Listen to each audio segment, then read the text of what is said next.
Hello, I'm Chris Bonello from Autism Not Weird. Welcome to 3-Minute Autism Advice. It's been quite a while since the last video and I can only apologise for that. Life has taken a couple of rather strange turns lately and certain things have kept me busy.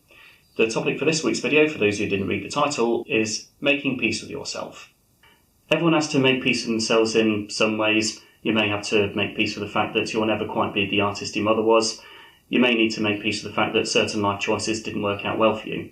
But if you're autistic, or more specifically, if you've been raised to believe that you're defective or you're the wrong kind of person or you're expected to be different, then there can often be a lot to make peace with. In fact, even if you're not autistic and you've been forced to spend years focusing on your weaknesses rather than your strengths, it's exactly the same. I care about lots of people on the autism spectrum, and it always hurts when I value them more than they feel they can value themselves. I mean, I get it, been there, done that myself. But it always hurts to see brilliant people not believing that they're brilliant, or letting their negative pasts have an impact on their future. And it's usually other people who have done this to them. One really revolutionary moment in my life was when I asked myself, am I truly unhappy with the brain that I have? Or am I just following other people's instructions to be unhappy with my own brain?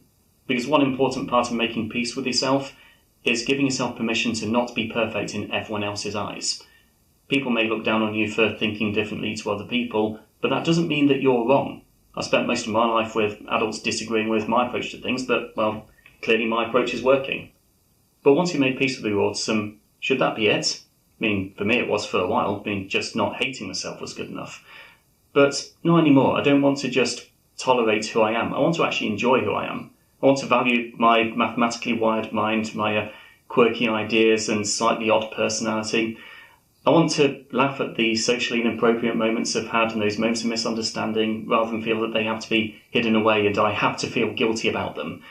I want to actually value the fact that at the age of 7 I could grab a crayon and paper and reel off the names of 91 different species of dinosaur just from memory, and that even as an adult I remember the number plate of every single car that cut out in front of my parents. My point is, autism makes up a pretty big part of who I am. And I don't see why I should be made to feel bad about certain aspects of myself just because they're autism related and society is trying to tell me that that must be a bad thing. Making peace with yourself involves seeing and recognising your positives, not depending on everyone else having a positive opinion of you. So that's it from me. Hope you enjoyed the video. There's plenty more advice on autisticnotweird.com and in our Facebook community as well. In the meantime, writing those articles and making these videos is pretty much my livelihood, so if you want to help me continue to make these for a living, feel free to see the rewards that are available on Patreon. I'm Chris Bonello from Autism Not Weird. See you next time.